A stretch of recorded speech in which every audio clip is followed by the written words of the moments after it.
Pemirsa, akibat diguyur hujan selama 2 hari terakhir, jembatan besi penghubung Desa Sungai Bunut, Kecamatan BTS Ulu, Kabupaten Musirawas ambruk. Berikut liputan selengkapnya. Ambruknya jembatan itu terjadi tengah malam. Selain itu, jembatan yang berada sekitar 200 meter dari Desa Sungai Bunut dan jembatan itu menghubungkan Desa Sungai Bunut keluar desa seperti Kejayaloka dan Desa Pangkalan Tarum.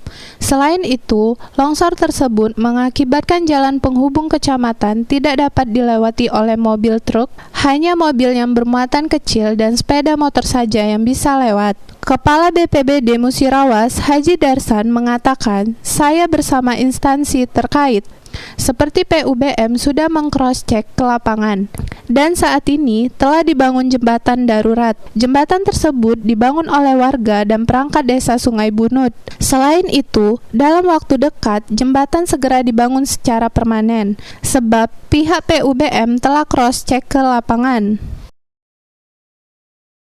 Pada malam harinya terjadi hujan deras secara terus-menerus sehingga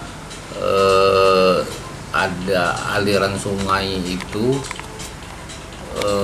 menyebabkan jembatan kecil longsor semua total. Tapi pada pagi harinya tindakan awalnya masyarakat bersama pemerintah kecamatan, desa langsung membangun jembatan darurat dari kayu. Alhamdulillah masyarakat sudah bisa melewati menuju Desa Sungai Bunut tersebut. Terus dari dinas PUBM-nya keesokan harinya pada tanggal 13 Desember hari Senin sudah melakukan pengerjaan proyek jembatan tersebut secara permanen. Jadi untuk jembatan itu sendiri itu akses satu-satunya warga sekitar atau gimana ya? Iya, satu-satunya akses menuju Desa Sungai Bunut. Rajab, Silampari TV melaporkan.